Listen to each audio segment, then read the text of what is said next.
Allez, on se prépare, journée spéciale soleil. Let's go! Donc, comme d'hab, réveil à la douche froide, histoire de réveiller le corps et surtout...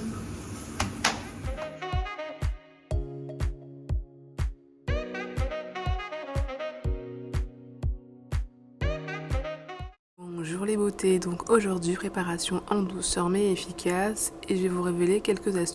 Donc la première, moi je me rince toujours le visage à l'eau bien fraîche pour réveiller le visage, relancer la circulation sanguine et toujours au gant tout simplement pour le côté un petit peu tonique, réveiller le visage et enlever les petites saletés.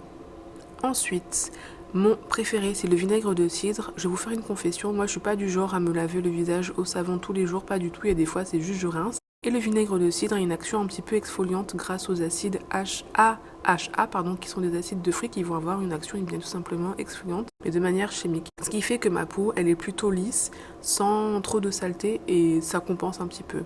Ensuite, mon éternelle huile de souchet, je l'aime bien parce que ça a à la fois une action soi-disant anti-repousse-poils. Bon, on verra vu que je fais déjà du laser, donc est-ce que ça a vraiment une action sur moi? Et surtout, c'est une huile qui est assez légère et assez intéressante du coup pour le visage. Avoir un visage nourri mais pas non plus trop chargé en matière grasse on va dire. Bon là c'est les sourcils, j'aime bien, ça donne un visage qui est bien ouvert. Le brossage de dents, étape indispensable, bien évidemment le brossage de dents c'est après avoir mangé et c'est une marque que je teste, donc la marque c'est Natessence Bio. C'est un petit peu comme les Abio et ce que j'aime bien avec eux c'est qu'ils ont une gamme de dentifrice tout simplement qui sont sans menthe et sans fluor. Vous savez, c'est ce qui donne un petit peu des fois ce goût dur, enfin pas dur, mais un petit peu piquant et qui va venir un peu des fois agresser les papilles. Et aussi c'est sans fluor. Alors le fluor, il y a des débats pour ou contre, mais en tout cas je trouvais ça intéressant de tester vraiment une marque de dentifrice dite biologique, certification biologique, fabriquée en France, aux extraits de propolis et d'aloe vera pour hydrater et protéger l'hygiène bucco-dentale. Alors les filles, les meilleures lèvres, c'est pas les lèvres pulpeuses ou des lèvres bien dessinées, ce sont des lèvres qui sont bien nourries et bien hydratées parce qu'il n'y a rien de pire que d'avoir des lèvres craquelées, sèches. Ensuite les lentilles, pas besoin de faire un dessin. Ensuite là ce que je vais venir faire c'est appliquer un baume. Donc ici c'est tout simplement un mélange de beurre de karité avec un peu d'huile de chanvre et ce baume je le fais spécialement pour les cheveux et particulièrement pour les pointes et les longueurs puisque là on va avoir une activité vraiment de plein air en plein soleil dans la mer et l'idée c'est vraiment d'apporter un film entre guillemets protecteur. Alors il y en a qui vont dire oui mais ça va cramer tes cheveux, trop d'huile. Moi je pense plutôt que jusqu'à présent ça me les a protégés, ça permet de, voilà ils sont déjà fins et un petit peu secs donc ça permet quand même d'avoir une barrière protectrice. En tout cas ça mange pas de pain et même si vous le mettez pas pour des grandes sorties, ce baume il est pas mal pour vous coiffer les cheveux, faire des coiffures protectrices. Ensuite mon bébé, mon chouchou, crayon à lèvres Avril, qui n'a pas forcément de vertu hydratante ou nourrissante mais par contre qui est très facile à appliquer, très glissant et j'aime bien parce qu'il ne dessèche pas les lèvres contrairement à certains crayons. Là j'ai décidé de mettre mon foulard comme ça, un petit peu années 60, 70, vibe, hippie. On est bien non? Et n'oublie pas de t'abonner, de liker, commenter et rendez-vous sur renaissancebeauté.fr pour gagner plus de 100 € en produits beauté. Voilà, ensuite mes deuxièmes chouchous, ma paire de lunettes roses que j'ai récupérée à un événement à Cannes. Et je les aime trop. Là, je teste le déodorant Respire. Il est pas mal, il est petit donc il se glisse facilement dans le sac. Et aussi, il est très bien, Quoi qu'il fait un petit peu des traces blanches, mais c'est pas grave.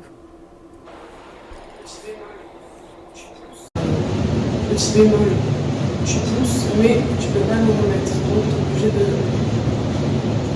faire comme ça. Et là, il y a une blanche solaire. Et pour terminer, la crème solaire, parce que là où je vais, il y aura beaucoup de soleil et j'ai envie de protéger ma peau. Alors il faut savoir que oui, les peaux foncées, les peaux noires peuvent prendre des coups de soleil, hein, la peau peut brûler, surtout que a priori pour nous qui avons vécu ici en Europe, notre peau elle est plutôt habituée au climat européen qu'africain, donc forcément le soleil c'est peut-être pas non plus...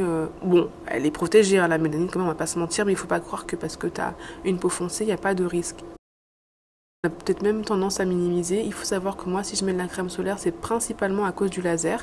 Déjà de 1 pour entre guillemets ne pas bronzer, même si finalement on se pose la question est-ce que la crème solaire empêche vraiment de bronzer? Je ne suis pas sûre puisque le laser a besoin d'avoir un contraste entre la peau et les poils.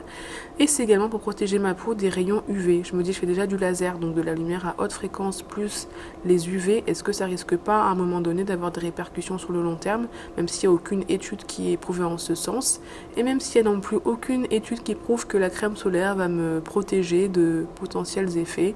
Mise de côté le laser. Peut-être, enfin bref, sachez que je mets la crème solaire parce que je me protège vraiment du soleil. J'ai pas envie d'avoir des soucis, des petites brûlures, même si finalement tu peux attraper des coups de soleil avec la crème solaire, ça m'est déjà arrivé. Enfin, ça fait quand même une protection. Mais voilà, à savoir que je suis pas trop fan de la crème solaire parce que j'ai du mal à m'appliquer quelque chose qui n'est pas une huile sur mon corps. Donc j'ai l'impression de m'appliquer quelque chose qui est un petit peu étranger. Mais bon, on va se dire que ça fonctionne, on est positif, on manifeste. Le positif, la crème solaire, est bonne pour moi.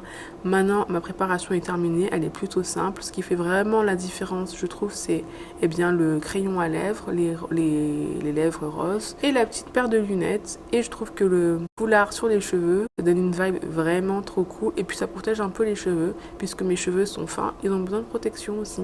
Allez, abonne-toi et rendez-vous pour l'activité.